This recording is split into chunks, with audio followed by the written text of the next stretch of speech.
Hi guys, അപ്പോൾ എൻ്റെ പേര് അശ്വിൻ. ഞാനൊരു ഓൺലൈൻ ഫിറ്റ്നസ് കോച്ചാണ്.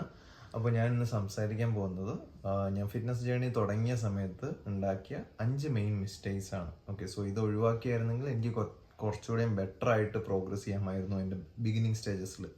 അപ്പോൾ അതാണ് ഞാൻ സംസാരിക്കാൻ പോകുന്നത്. ഒന്നാമത്തെ കാര്യം എന്ന് പറഞ്ഞാൽ ഒബ്സസ്ഡ് വിത്ത് protein. Okay, so too much obsession ആയിരുന്നു പ്രോട്ടീനൊക്കെ. അതായത് ന്യൂട്രീഷനെ കുറിച്ച് ഒരു ഡീസൻ്റ് ആയിട്ടുള്ള അറിവ് ഉണ്ടായിരുന്നെങ്കിൽ പോലും, അതായത് നമ്മൾ 1.5 ഗ്രാം പെർ ബോഡി വെയിറ്റ് ഒക്കെ എടുക്കണം എന്ന് അറിഞ്ഞുകൊണ്ട് തന്നെ അമിതമായിട്ട് പ്രോട്ടീൻ കൺസ്യൂം ചെയ്യുക. സോ ഇങ്ങനെ കൺസ്യൂം ചെയ്തിട്ട് മാത്രം ആക്ച്വലി കാര്യമില്ല. സോ നമ്മുടെ ബോഡി അത് ഡൈജസ്റ്റ് ചെയ്യാനും കൂടെ റെഡി ആയിരിക്കണം. So if you having bloating, indigestion, ഇങ്ങനത്തെ ഇഷ്യൂസ് ഒക്കെ ഉണ്ടെങ്കിൽ നിങ്ങൾ പ്രോട്ടീൻ എടുത്തിട്ടും വലിയ കാര്യമൊന്നുമില്ല. സോ ആദ്യം അതാണ് നമ്മൾ റെഡിയാക്കേണ്ടത്. സോ സ്റ്റാർട്ടിങ്ങിലെ പോയി 100, 120, 140 ഗ്രാംസ് പ്രോട്ടീൻ എടുക്കാതെ ചെറിയൊരളവിൽ നിന്ന് സ്റ്റാർട്ട് ചെയ്യാം. Okay, so once your stomach is okay with that, just ഒരു വീക്ക്ലി ഒരു 10 ഗ്രാം വെച്ച് ഇൻക്രീസ് ചെയ്ത് over the period of time അത് ഇൻക്രീസ് ചെയ്തുകൊണ്ട് വരിക എന്നുള്ളതാണ് ചെയ്യേണ്ടത്. പകരം ഞാൻ ചെയ്ത കാര്യം എന്ന് പറഞ്ഞാൽ ഒറ്റയടിക്ക് 100 ഗ്രാംസ് 140 ഗ്രാംസ് പ്രോട്ടീനിലേക്ക് ചെയ്തു. ഇപ്പോൾ ബ്ലോട്ടിങ് വന്നിട്ട് ഞാനത് കാര്യമാക്കിയില്ല. സോ ഇങ്ങനെ വരുമ്പോൾ അത് ഗട്ട് ഇഷ്യൂസിലേക്ക് ലീഡ് ചെയ്യും. ഓക്കെ, സോ അങ്ങനെ ചെയ്യാൻ പാടില്ല.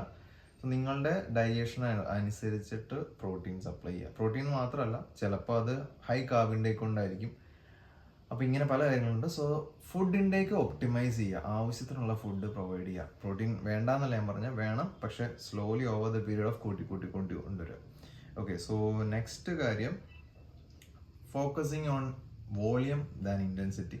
അതായത് വർക്കൗട്ട് ചെയ്യുമ്പം ഒത്തിരി വർക്കൗട്ട് ചെയ്യുക.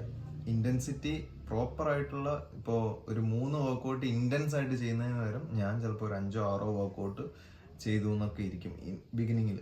ഓക്കെ, സോ അന്ന് ഉള്ളൊരു മെൻറ്റാലിറ്റി എന്ന് പറഞ്ഞാൽ യെസ്, അടിച്ച് പോരാ, നല്ല സോർനെസ് വേണം, ആ ഒരു രീതിയിൽ വർക്കൗട്ട് ചെയ്യണം, കൂടുതൽ വോളിയം ചെയ്താലാണ് ഗ്രോത്ത് ഉണ്ടാവുന്നതാണ്. അപ്പോൾ അതല്ല. ഓക്കെ, സോ കൂടുതൽ ഇൻറ്റൻസിറ്റിയാണ് മാറ്റർ ചെയ്യുന്നത്. അതായത് ചെയ്യുന്ന വർക്കൗട്ട് പ്രോപ്പറായിട്ട് വൃത്തിക്ക് പറ്റുന്ന വെയിറ്റ് എടുത്ത് ടുവേർഡ്സ് ഫെയിലിയർ.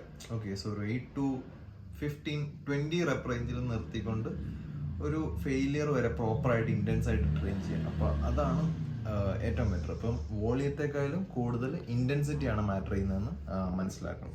സോ നെക്സ്റ്റ് കാര്യം, തേർഡ് പോയിന്റ് എന്ന് പറഞ്ഞാൽ, നല്ല സോർനെസ് ഉണ്ടെങ്കിലാണ് അതൊരു നല്ല വർക്കൗട്ടായിട്ട് ഞാൻ കൺസിഡർ ചെയ്തിരുന്നുള്ളൂ ഇൻ ദ ബിഗിനിങ്. അപ്പോൾ മനസ്സിലാക്കേണ്ട ഒരു കാര്യം, സോർനെസ് ഒരിക്കലും നല്ല പ്രോഗ്രസിൻ്റെ ഒരു സൈൻ അല്ല. ഓക്കെ, സോ സോർനെസ്, ഈ മസിൽ ഗ്രോത്ത് ഉണ്ടാകുന്നത് ഒരിക്കലും സോർനെസ് കാരണമോ മെറ്റബോളിക് സ്ട്രെസ് കാരണമോ മസിൽ ഡാമേജ് ആയിട്ട് റീബിൽഡ് ചെയ്തിട്ടോ അല്ല.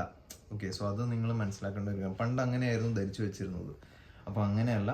മസിൽ മാസ് ഗ്രോ ചെയ്യുന്നത് മെക്കാനിക്കൽ ടെൻഷൻ പ്രൊവൈഡ് ചെയ്യുന്നത് കൊണ്ടുണ്ടാകുന്ന സ്റ്റിമുലസ് കൊണ്ട് ഉണ്ടാവുന്ന ബയോകെമിക്കൽ പ്രോസസ്സ് കൊണ്ടിട്ടാണ്. Tissues, muscle tissues add on ചെയ്യുകയാണ്. ഒരിക്കലും അത് ബ്രേക്ക് ചെയ്ത് റിക്കവർ ചെയ്ത് ബിൽഡ് ചെയ്ത് വരികയല്ല. യെസ്, വർക്കൗട്ട് ചെയ്യുമ്പോൾ ഉണ്ടാകുന്ന മെറ്റബോളിക് സ്ട്രെസ് അതൊരു ബൈ പ്രോഡക്റ്റ് മാത്രമാണ്. ഓക്കെ, സോ അതല്ല ഹൈപ്പർട്രോഫിയിലേക്ക് ലീഡ് ചെയ്യുന്ന എപ്പോഴും മെക്കാനിക്കൽ ടെൻഷൻ സ്റ്റിമുലസ് കൊണ്ടുള്ള ബയോകെമിക്കൽ പ്രോസസ്സ് കൊണ്ടിട്ടാണ്. അപ്പോൾ അപ്പോഴാണ് മസിൽ ഗ്രോത്ത് സ്റ്റിമുലേറ്റ് ചെയ്യുന്നത്. ഓക്കെ, സോ അതായിരുന്നു അന്ന് വിചാരിച്ചു വെച്ചിരുന്ന ഒരു മിസ്റ്റേക്ക്. ഞാൻ വിചാരിച്ചിരുന്നത് കൂടുതൽ സോർനെസ് ഉണ്ടാകുമ്പോൾ യെസ്, അതൊരു എഫക്റ്റീവ് വർക്കൗട്ട് ആണ് എന്നാണ്. അങ്ങനെയല്ല. Okay, so next point, muscle വേണമെങ്കിൽ കാർഡിയോ ചെയ്യാൻ പാടില്ല എന്നൊരു ധാരണ ഉണ്ടായിരുന്നു. അതായത് കൂടുതൽ നമ്മൾ കാർഡിയോ ചെയ്യുന്നതനുസരിച്ച് മസിൽ ലോസ് ഉണ്ടാകും, റിക്കവറി പ്രോപ്പറായിട്ട് നടക്കില്ല, അങ്ങനത്തെ ഒരു തെറ്റിദ്ധാരണ ഉണ്ടായിരുന്നു. സോ കാർഡിയോ പൊതുവെ ഇഗ്നോർ ചെയ്യുന്ന ഒരവസ്ഥ ഉണ്ടായിരുന്നു. അപ്പോൾ എന്താ ചെയ്യുന്നതെന്ന് വെച്ചാൽ, നമ്മുടെ കാർഡിയോവാസ്കുലർ എഫിഷ്യൻസി കുറയുന്നതനുസരിച്ച് വെയിറ്റ് ട്രെയിനിങ്ങും എഫിഷ്യൻ്റ് ആയിട്ട് ചെയ്യാൻ പറ്റില്ല. ഇപ്പോൾ നിങ്ങൾ കാർഡിയോയും കൂടി ഇൻക്ലൂഡ് ചെയ്യുകയാണെങ്കിൽ യെസ്, അത് ബെറ്റർ ഹാർട്ട് ഫങ്ഷൻ, അത് ഹെൽപ്ഫുൾ ആയിരിക്കും. അങ്ങനെയാകുമ്പോൾ ബെറ്റർ ആയിട്ട് നിങ്ങൾക്ക് വെയിറ്റ് ലിഫ്റ്റ് ചെയ്യാൻ പറ്റും. നിങ്ങളുടെ ഹാർട്ട് റേറ്റ്, ബ്രീത്തിങ് കപ്പാസിറ്റി ഒക്കെ ഇമ്പ്രൂവ് ചെയ്യുന്നതനുസരിച്ച് അത് വെയിറ്റ് ട്രെയിനിങ് പെർഫോമൻസിലും അത് കാര്യമായിട്ട് നിങ്ങളെ ഹെൽപ്പ് ചെയ്യും. അപ്പം കാർഡിയോ സോൺ 2, സോൺ 3 കാർഡിയോസ് നിങ്ങൾ ഇൻക്ലൂഡ് ചെയ്യാൻ ശ്രമിക്കുക. ഓക്കെ, സോ അതാണ് ഫോർത്ത്. നാലാമത്തെ ആൻഡ് ലാസ്റ്റ് കാര്യം എന്ന് പറഞ്ഞാൽ, സ്റ്റാർട്ട് ചെയ്യുന്ന സമയത്ത് I was like around 60-62 kgs.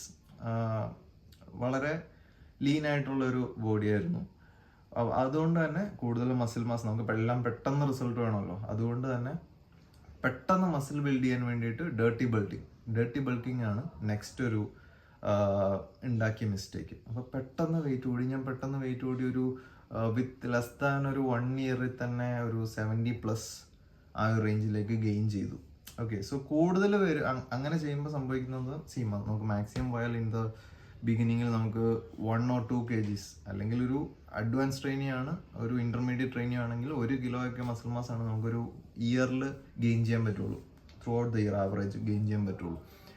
അപ്പോൾ അത് മനസ്സിലാക്കി ചെയ്യുന്നതിന് പകരം ഞാൻ ഒറ്റ അടിക്ക് 5-6 കിലോ 1 ഇയറിൽ തന്നെ ഗെയിൻ ചെയ്യാൻ ശ്രമിച്ചു. എപ്പോഴും നിങ്ങൾക്ക് ചെയ്യേണ്ട ഒരു കാര്യം, ഒരു 15% ഓഫ് ബോഡി ഫാറ്റ് മെയിൻറ്റെയിൻ ചെയ്തുകൊണ്ട് ചെറിയൊരു സർപ്ലസിൽ ഫുഡ് ഇൻടേക്ക് ചെയ്തുകൊണ്ട് മെല്ലെ വെയിറ്റ് പ്രോഗ്രസ് ചെയ്യാൻ നോക്കുക. അപ്പോൾ അങ്ങനെയാണെങ്കിൽ നിങ്ങൾക്ക് ലീൻ മസിൽ ടിഷ്യൂസ് മാത്രം ഗെയിൻ ചെയ്ത് പോകാൻ പറ്റും. ഫാറ്റ് ഗെയിൻ ചെയ്യും, പക്ഷേ ഡേർട്ടി ബൾക്കിങ് ചെയ്യുന്ന പോലെ നിങ്ങൾക്ക് ഫാറ്റും ബോഡി ഫാറ്റും ഒന്നും ഗെയിൻ ചെയ്യില്ല. അപ്പോൾ അങ്ങനെ ചെയ്ത് കഴിഞ്ഞാൽ നിങ്ങൾ വെറുതെ ഒരാവശ്യമില്ലാതെ ഡെഡ് വെയിറ്റ് ക്യാരി ചെയ്യേണ്ടി വരും. ഓക്കെ, സോ അത് ബോഡിക്കും നിങ്ങളുടെ വെയിറ്റ് ട്രെയിനിങ് ചെയ്യുമ്പോഴും അത് നിങ്ങളുടെ എഫിഷ്യൻസി. അപ്പോൾ ഡേർട്ടി ബൾക്കിങ് മാക്സിമം ചെയ്യാതിരിക്കുക. നിങ്ങൾ പരമാവധി ചെറിയൊരു സർപ്ലസിൽ ജസ്റ്റ് ഒരു മന്ത്ലി ഒരു 1 or 2% ഗെയിൻ ചെയ്യുന്ന മാതിരി ഗെയിൻ ചെയ്തുകൊണ്ട് പോവുക. Slow progression. എപ്പോഴും സ്ലോ ആയിട്ട് പേഷ്യൻ്റ് ആയിട്ട് കൺസിസ്റ്റൻ്റ് ആയിട്ട് ട്രെയിൻ ചെയ്തുകൊണ്ടിരിക്കുക. അപ്പം മാത്രമാണ് നമുക്ക് പ്രോഗ്രസ് ഉണ്ടാവുള്ളൂ. ഫാസ്റ്റ് ആയിട്ടുള്ള പ്രോഗ്രഷന് പോയി കഴിഞ്ഞാൽ ഇതുപോലെയുള്ള ബ്ലണ്ടേഴ്സൊക്കെ പറ്റിയെന്നിരിക്കും. സോ അപ്പോൾ ഇത്രയും കാര്യങ്ങളാണ്. സോ ഇതാണ് ഞാൻ കമ്മിറ്റ് ചെയ്ത 5 mistakes in the starting of my fitness journey. അപ്പോൾ ഇത് ഇനി വർക്കൗട്ട് സ്റ്റാർട്ട് ചെയ്യാൻ പോകുന്ന ബിഗിനേഴ്സ് മാക്സിമം ഇത് ഒഴിവാക്കുക. ഓക്കെ, പ്രോട്ടീൻ വേണ്ടാന്നല്ല ഞാൻ പറഞ്ഞത്, ആവശ്യത്തിനുള്ള നമുക്ക് ടോളറേറ്റ് ചെയ്യാൻ പറ്റുന്ന പ്രോട്ടീനിലേക്ക് കണ്ടുപിടിക്കാം. അത് നമുക്ക് അറിയാൻ പറ്റും. അത്ര ഇൻടേക്ക് ചെയ്യുക, എന്നിട്ട് സ്ലോലി പ്രോട്ടീൻ്റെ അളവ് കൂട്ടി കൊണ്ടുവരിക.